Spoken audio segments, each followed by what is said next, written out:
Johana. Shalom Citesa. Shalom Gula Cirona. Halo. Shalom Koko Revi. Shalom. Shalom juga semuanya. Sekarang kita akan memulai ibadah kita.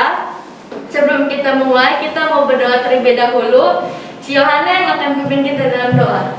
Yuk adik-adik yang sudah siap untuk beribadah, kita mau berdoa dulu. Lipat tangannya, tutup matanya. Bapa yang baik, Bapa yang penuh kasih, terima kasih Tuhan karena hari ini kami dapat memulai kembali ibadah online Super Kids. Tuhan, kiranya Engkau pimpin ibadah ini dari awal, pertengahan, hingga akhirnya. Berikan kami sukacitamu agar kami dapat menari, memuji, dan menyembah nama-Mu dengan penuh semangat. Terima kasih Tuhan Yesus, hanya di dalam nama-Mu kami sudah berdoa. Haleluya, amin. Nah adik-adik, sekarang kita mau angkat satu pujian. Kita mau jadi pahlawan Kristus. Kita angkat satu pujian Laskar Kristus.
Kita mau mendengarkan firman Tuhan. Kita mau angkat satu pujian, Bapakku datang padamu.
Yesus memberkati.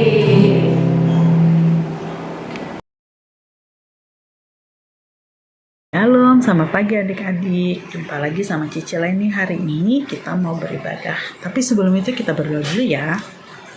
Tuhan Yesus, terima kasih untuk pagi ini. Tuhan sudah memberkati kami, melindungi kami saat kami tertidur. Tuhan sudah memberikan pagi yang indah, pagi yang cerah, pagi yang luar biasa untuk kami. Kami boleh beribadah, itu semua karena kekuatan-Mu. Itu semua karena kasih-Mu. Terima kasih Tuhan. Terima kasih untuk penyertaan yang Tuhan kasih buat kami. Kalau sebentar kami akan mendengar firman-Mu, ajar kami untuk duduk diam, dengar-dengaran, dan melakukan setiap kebenaran firman-Mu. Terima kasih Tuhan. Haleluya. Amin. Adik-adik, hari ini Cici mau bercerita tentang Paulus. Nah, ayatnya di Alkitab ada di Kisah Para Rasul 12 ayat 1 sampai 19. Nah, adik-adik, Paulus ini adalah salah satu murid Tuhan Yesus. Nah, kenapa? Adik-adik tahu nggak? Dia ditangkap loh sama Raja Herodes. Kenapa ya kira-kira ditangkap dan dipenjarakan? Nah, sedangkan penjara itu untuk orang-orang yang melakukan kejahatan seperti mencuri, membunuh. Tapi itu tidak dilakukan sama Paulus. Tapi dia ditangkap sama Raja Herodes. Kira-kira kenapa ya? Oh, ternyata Paulus ini memberitakan Injil loh, Injil firman Tuhan. Makanya dia ditangkap. Nah, saat dia ditangkap pun dipenjarakan, dia itu dikawal, dia dijaga, tangannya dirantai. Dia dijaga sama bukan satu atau dua penjaga, tapi banyak yang di dalam dan di luar. Nah, tapi dia merenung dan dia berdoa. Kira-kira gimana ya Tuhan bisa lepasin dia? Kira-kira Tuhan bisa lepasin dia nggak ya? Nah, kita mau saksikan videonya biar kita bisa ngerti lagi, biar kita bisa tahu ceritanya. Ya, adik-adik kita saksikan videonya. Selamat menyaksikan.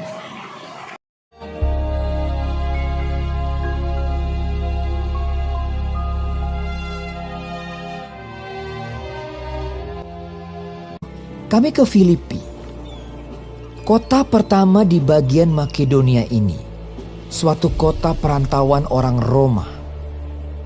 Di kota itu kami tinggal beberapa hari. Kami keluar pintu gerbang kota. Kami menyusur tepi sungai dan menemukan tempat sembahyang Yahudi yang sudah kami duga ada di situ.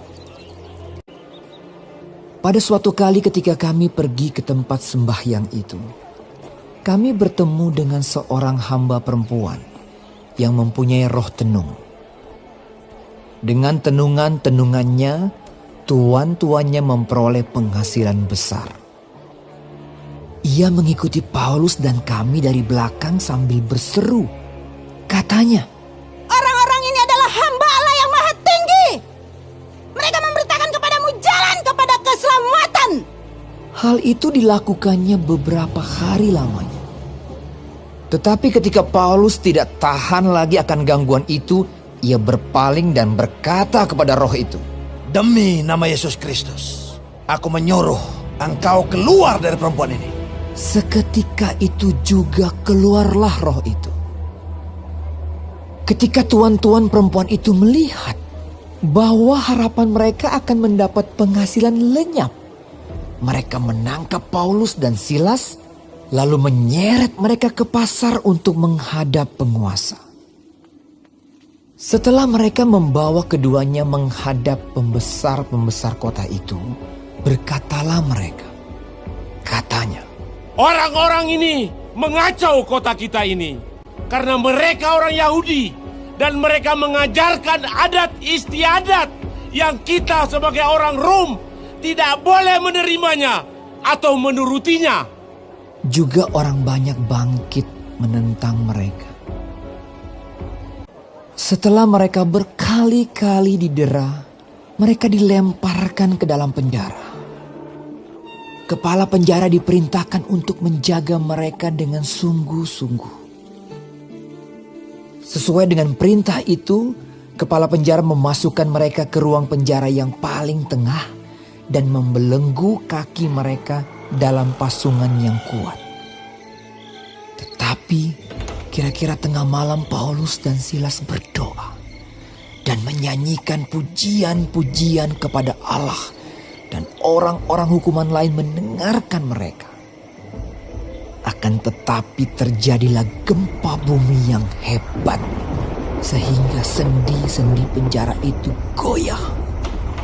Dan seketika itu juga terbukalah semua pintu dan terlepaslah belenggu mereka semua.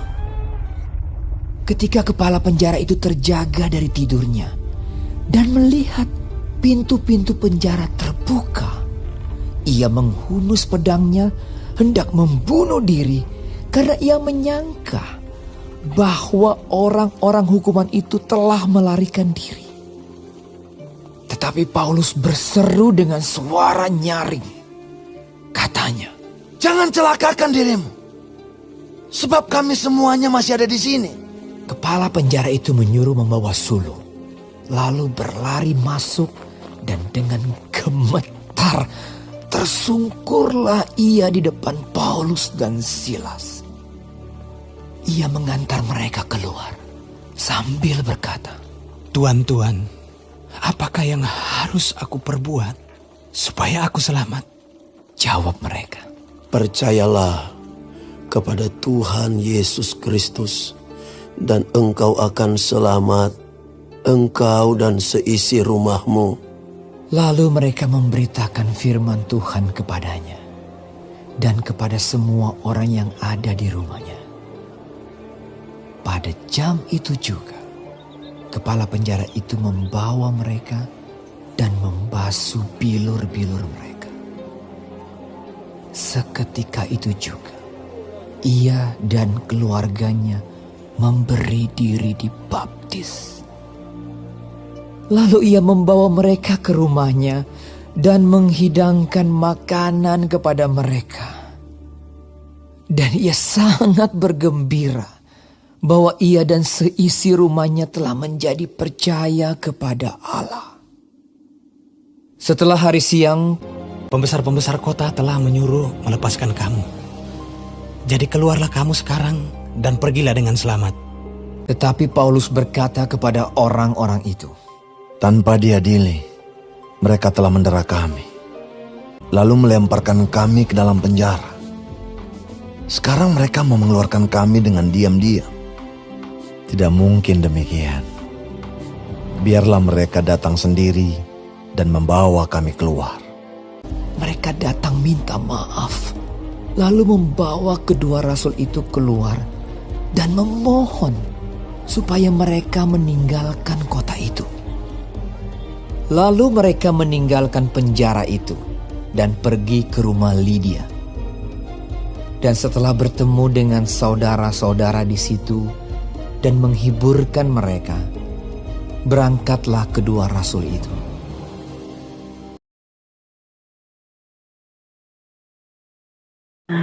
Setelah kita saksikan video tadi, wah begitu hebat ya caranya Tuhan untuk mebebasin Paulus dari penjara.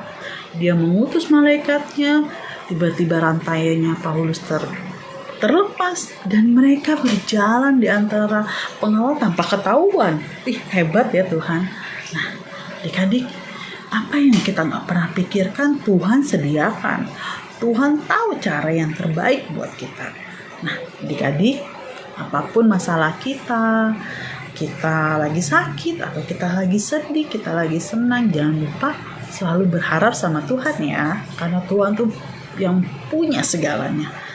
Karena Tuhan banyak cara untuk menolong kita, menolong orang tua kita, menolong orang-orang lain. Apalagi lagi di masa pandemi ini kita selalu berharap, berdoa sama Tuhan supaya Tuhan jagain kita, supaya kita terlindung dari yang namanya virus-virus corona. Dan adik-adik juga tetap rajin cuci tangan, pakai masker kalau keluar, oke? Nah, adik-adik, kita jangan pernah meragukan Tuhan. Kita selalu berharap sama Tuhan. Jangan pernah meragukan kehebatannya Tuhan. Nah, sekian firman Tuhan, kita mau akhiri ibadah kita mau berdoa. Tuhan Yesus, terima kasih. Kami tahu Tuhan begitu hebat, Tuhan begitu luar biasa, begitu banyak cara yang Tuhan kasih buat kami untuk menuntun setiap langkah kami. Terima kasih Tuhan buat penyertaan yang Tuhan kasih sampai hari ini. Kami percaya itu semua karena kasih-Mu Tuhan. Tuhan, terima kasih untuk firman-Mu. Biarkan ini selalu menjadi pengharapan buat kami. Terima kasih Tuhan. Hanya dalam Tuhan Yesus. Haleluya. Amin. Terima kasih adik-adik. Tuhan Yesus memberkati. Ayat hafalan untuk minggu ini ada di Kisah Para Rasul 12 ayat 12. Bunyinya, dan setelah berpikir sebentar, pergilah ia ke rumah Maria, ibu Yohanes, yang disebut juga Markus. Di situ banyak orang berkumpul dan berdoa. Jangan lupa dihafalin ya adik-adik. Terima kasih.